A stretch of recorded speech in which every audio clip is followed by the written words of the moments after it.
what is the relationship between a family and an order? A cat. Some birds.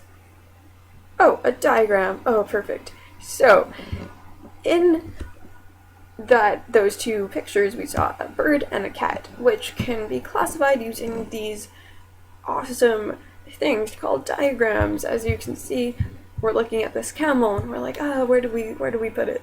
Well, the camel belongs in the kingdom Animalia, in the phylum Chordata, in the class Mammalia, in the order Artiodactylia, the family Camelidae, the genus Camelus, and the species Camelus bacterianus. So as you can see, this diagram gets more and more specific the higher up we go.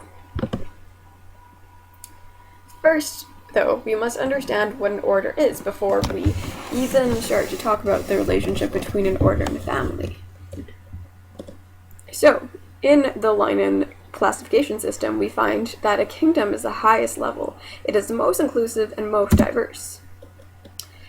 A phylum is a major taxonomic group of animals and plants. Inside the kingdom, there are subcategories, and that is what a phylum is. For example, chordates, animals with internal skeletons, are in different phylums than arthropods, which are animals with an external skeleton. So we can take a look at this diagram and see that as we decrease in similarity, we increase in numbers. So there's a lot more happening inside a kingdom in terms of diversity than a species, which is very specific and one type of animal or plant, for example. A class is organisms in a phylum, and they are divided into classes. Sorry, organisms in a phylum are divided into classes. In the animal kingdom, for example, birds and mammals are their own classes. That is a good example of a class, just to get you a bit more visual about it. So, an order, though, that's what we're discussing today, and an order is obviously a division of a class. As you can see in this diagram, they're close together. An order, there's often disagreement of where it belongs among scientists and what classifications are inside order. It's kind of flexible, and there's a lot of discussion about it. However, it is a division of the class, and there are examples like rodents and primates that we can take a look at. So here's a more specific definition of what an order is. So it is a taxonomic rank used in classifying organisms, generally below the class, and are comprised of families sharing a set of similar nature of character.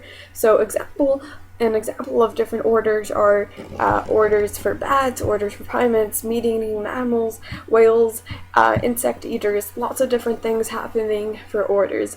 So they're a big group of a lot of different species inside. So this diagram's starting to make a bit more sense. So we know that an order is made up of all these different families, but we still don't know what is a family. So, is this the type of family like we're talking about? We see two kids and a mom and a dad? Not quite, actually. The type of family we're talking about today is a division of order sharing a more specific common attribute. For example, there's a family of frogs called Branidae. So, what is the relationship between a family and an order? In short, family is a division of order. Let us look at a mammal family, including weasels, polecats, hares, minks, fishers, otters, badgers, skunks, wolverines, and martens. So, that is a mammal family. But that mammal family is inside the order Carnivora.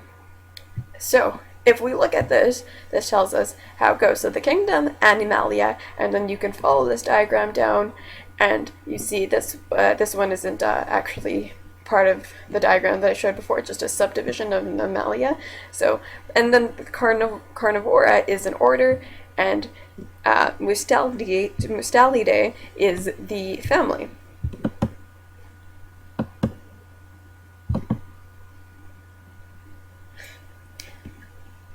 So in this example, the order is Carnivora, and Carnivora includes all carnivores, or meat-eating organisms, such as cats, lions, tigers, dogs, raccoons. So to qualify to be in this order, the animal must be any meat-eating organism. Carnivores are the most diverse in size of any mammalian order and have 280 species, which is a lot. So we want to divide that up a bit into families. So one of the families inside the carnivore order is this family that includes weasels, polecats, ferrets, minks, fishers, otters, badgers, skunks, wolverines, and martens. Within a large variation, this family is called the mustelids, exhibit some common characteristics. They are typically small animals with short legs, short round ears, and thick fur. Most mustelids are solitarily nocturnal animals and are active year-round. So, this proves that in an order groups together specific animals with shared important characteristics, and among those animals, more specific similarities are targeted in families. By default, the families will have less members than the order and will be more similar to each other than the other families in the order. So what is the relationship between a family and order, to recap? Well, family is a division of an order where a group of animals within the order are grouped together because of more precise similar characteristics. So, here are my resources. I hope I answered all your questions on what is the relationship between a family and an order, or what is the relationship between a family and order. Thanks for listening. Goodbye.